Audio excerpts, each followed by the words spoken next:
Mars is my absolute favourite planet in the solar system, after Earth of course, I think. So when I saw a video of a podcast where the guest claimed that nuclear war ended all life on Mars, my interest was piqued.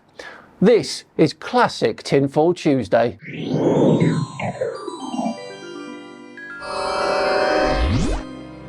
Hello all and welcome along to another episode of Tinfoil Tuesday with me, Simon Dan. Thanks very much for joining me. Right, on with today's video then, which comes from the Danny Jones podcast. He really does need to vet his guests a bit more, doesn't he, don't you think? The guest in question this time is a man called Jason Georgiani, who apparently has evidence that nuclear war ended all life on Mars. This should be good.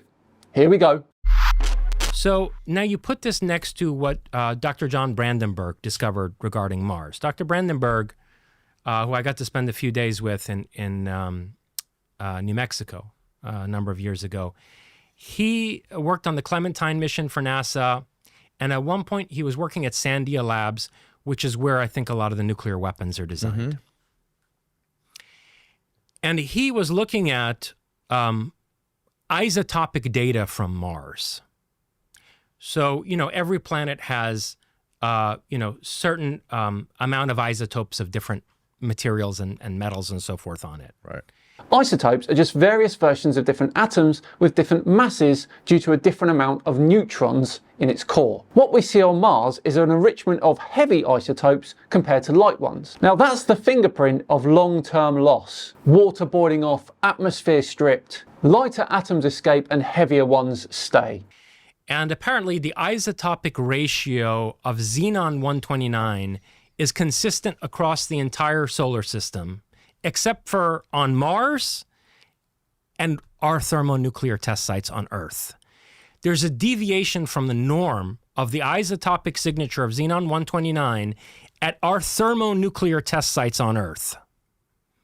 And we find the same thing at Cydonia on Mars. Xenon-129 is a natural decay product of iodine-129, which was abundant in the early solar system. Over hundreds of millions of years, iodine-129 decayed into xenon-129. So any planet or meteorite that trapped iodine, back when it was still around, ends up with an excess of xenon-129. Now when it comes to nuclear blasts, xenon-129 is produced when uranium or plutonium atoms split. Now when this happens, they create a whole zoo of daughter isotopes, and xenon-129 happens to be one of those. So after a nuclear detonation then, the air around the test site gets spiked with xenon-129 along with other isotopes as well. Now in the case of Mars, it lost most of its lighter gases over billions of years. Now the noble gases that stuck around, like xenon, got enriched relative to the lighter ones that escaped. Mars's atmosphere was thin and cold. So xenon hung around in a way that it doesn't do on Earth. On Earth you've got plate tectonics and volcanism and recycling in the mantle, and that blurs the original isotopic signal. Now Mars is geologically quieter than Earth, so its story of the xenon in its early life is still on display. Why is it different on nuclear test sites?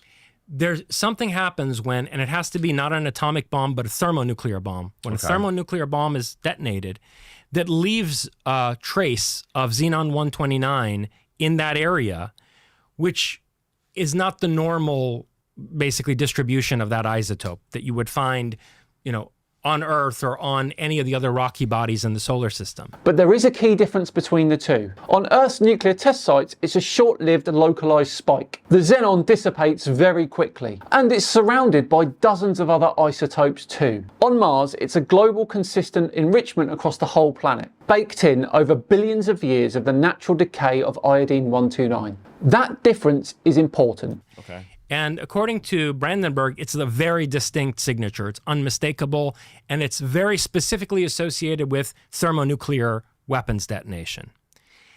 Then, after he discussed this with one of the scientists at Sandia Labs, whose expertise is working on nuclear weapons, he checked for other isotopes, and he saw that the isotopes of the isotopic ratio of thorium and uranium was also off at Cydonia, in a way that matched thermonuclear test sites. Thorium and uranium isotopes don't just shift around because of bombs. Their ratios are shaped by billions of years of natural processes, radioactive decay and erosion. On Earth, we constantly see variations in uranium-238 and uranium-235 ratios, or in thorium content depending on what rocks you've measured or how long they've been sitting there. Now on Mars it's the same deal. Different regions have slightly different uranium or thorium signatures, which orbiters and landers pick up with gamma ray spectrometers. So when someone says the isotope ratios look like test sites, what they're really saying is some numbers overlap. But overlap does not mean cause. If we use that logic, every granite countertop would be evidence of a bomb test. And so he came to the conclusion that, and even did the math, like how many nukes would you have had to detonate in this place to produce this kind of a deviation? Turns out that an Empire State Building's worth of our highest yield thermonuclear warheads would have had to have been detonated there to produce this kind of isotopic signature. And this is exactly the same place where we find these blasted megalithic structures on the surface of Mars. So there's a nuclear war on Mars. So Brandenburg's thesis is that there was a nuclear war on Mars. I cover this in my book, Closer Encounters. Now, let's reality check that one. If you actually detonated that many warheads in one place, the surface wouldn't just have a quirky isotope ratio. It would be literal glass. We see that on real test sites here on Earth. Melted sand turned into greeny glassy rock called trinitite. On Mars, we don't see any sort of material like that at all. There's no blast craters, there's no fallout fields, and no distribution patterns at all. This is nonsense so far. And did that basically get rid of the atmosphere? Is that responsible for how like the atmosphere is almost non-existent on Mars? It would definitely have been a contributing factor. I want to come around to what I think might have been another factor in that. Okay. But definitely would have been a contributing factor. But we were on about the moon. So why am I going on this this detour to Mars? Yeah. Because it's when you put Brandenburg's research next to what Joe McMoneagle saw. Mm-hmm. And by the way, while we're on this subject, Ingo Swann was also tasked, independently of Joe McMoneagle, to look at Mars twice. Once was in 1976, I think, and the other was in 1984, same year that McMoneagle did his, but Swann's team and McMoneagle were unaware of each other. These were, obviously this makes sense as protocol. They wanted two sets of remote viewers on the same target to get, corroboration. Hold up. Remote viewers saying they saw ruins on Mars? Ingo Swann and Joe McGonigal are the names that people pull out a lot when it comes to remote viewing. But there's a huge difference between someone had a vision and we have reproducible, testable physical evidence. Remote viewers have interesting anecdotes. Isotopes, geology and imagery is hard data. I'll let you choose the referee on that one. Dear oh dear oh dear. And Swann did his with a whole team of people. McMoneagle worked alone at the Monroe Institute. Swann had like 5 or 6 people working with him.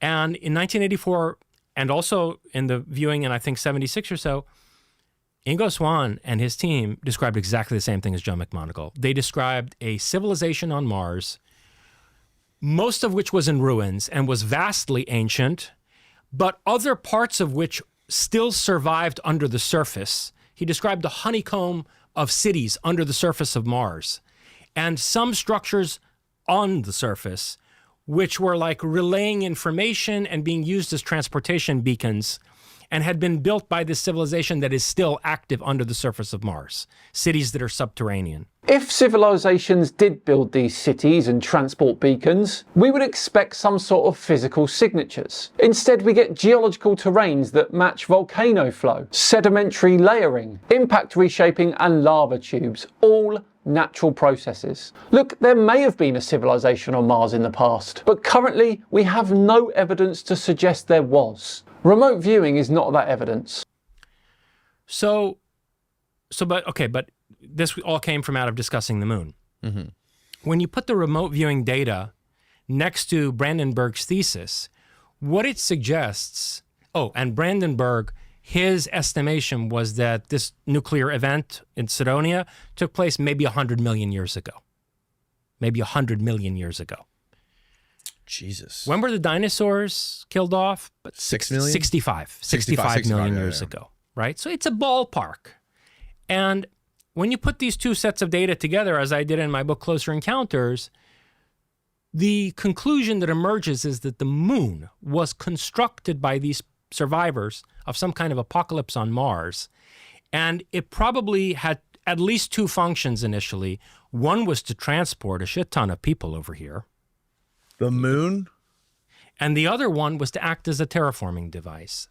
So let me get this straight. An ancient civilization on Mars was nuked to within an inch of its life by some mysterious foe, and then they managed to climb from the rubble and not only build an artificial satellite that's 3,500 kilometers in diameter, but also had terraforming capabilities. So far, that seems totally legitimate. So, if we didn't have the moon where it is, in this extremely stable orbit that it's in, right? Yes. We would have 8-hour days. The Earth would be spinning much faster than it is right now. The moon acts like a brake on Earth's spin through tides, for sure. That's why the day is around 24 hours long today. But in the age of dinosaurs, it was close to 23 hours. And before that, 22 hours. No sudden jumps at all, just steady slowing. In fact, even 2.5 billion years ago, the rotation was still 18 hours. So this is pure nonsense. The Earth would also not be as stable as it is. There have been calculations done that show that the Earth would be prone to toppling over at odd intervals. Toppling over is not a good way to put it. The axial tilt would have moved a lot more, yes, but toppling over is a bit extreme. Well, all planets have moons, right? Yes, but only our moon stabilizes a planet to the extent, only our moon stabilizes our planet in the way that it does, and only our moon has as stable an orbit as it does, and none of the other moons in the solar system create the beautiful eclipses that we have here, because the moon is, get this, 1/400th the size of the sun. Yep. And it's 1/400th the distance to the sun. So the fact that it's 1/400th the size of the sun and 1/400th distance to the sun produces this perfect eclipse. Well, not always. Annular eclipses show periods where the moon is a bit further away in its orbit. The moon directly between us and the sun, it perfectly occludes the diameter of the sun. Exactly. Wait, do we know if there's any other moons No, there's like no that? other moon that produces it. None. Like It won't do in the future either, and it didn't do in our past. The time we're living in right now is a cosmic coincidence. But what's even more significant is that our moon has an extremely stable orbit. No other moon in the solar system orbits its planet with as little deviation as our moon does. Yes. Callisto, a moon of Jupiter, has an eccentricity of 0.007. A perfect circular orbit, by the way, is 0. Titan, Saturn's largest moon, has an eccentricity of 0.028. Our moon's eccentricity, 0.055. So factually, what you said there is wrong. The moon is not unique in that regard. And so it appears there's something inside the moon stabilizing that orbit, which is also stabilizing the Earth. And what did it give us? It gave us a climate, an environment, a biosphere that rendered this planet habitable for humans. Remember what McMonagall said. He said they sent a scout ship to another planet. It was overgrown with vegetation. It wasn't arid like Mars. There were volcanoes going off. There were electrical storms. And they were like, this place is too volatile. We can't settle here the way that it is now. So the moon was probably used in order to terraform the Earth into a habitat that Martians could settle in to become the human race. The moon's stability is not mysterious. It's big, it formed close to Earth after a giant impact. Over billions of years it became tidally locked. Gravity did that, and it happens to many moons in our solar system. Now, the idea that the moon was parked to terraform Earth is a fun fictional one, yes, but it definitely doesn't match the evidence. Lunar rocks that were brought back by Apollo missions have isotope ratios identical to Earth's mantle, exactly what you'd expect if the moon was born from the same material. And models of Earth's climate showed that life was already flourishing hundreds of millions of years before humans came along. No Martian city planners required, I'm afraid. Look, there's absolutely no evidence for anything that Jason is saying here. His book sounds like a lovely piece of fiction, but there's certainly nothing true in it regarding this. Well, there we go, everyone. What do we think of that? That the Martian people were subject to some sort of nuclear abomination before coming to Earth? Let me know in the comments below what you thought as I say we're all done and dusted for another one. Thanks so much for watching today. If you enjoyed it, please do consider subscribing to the channel, hitting the thumbs up button too, and if you really enjoyed it, sharing the video would be thankful as well. I've been Simon Dan. Have yourselves a great day, and I'll see you tomorrow for the return of the fittest flat earther. See you then.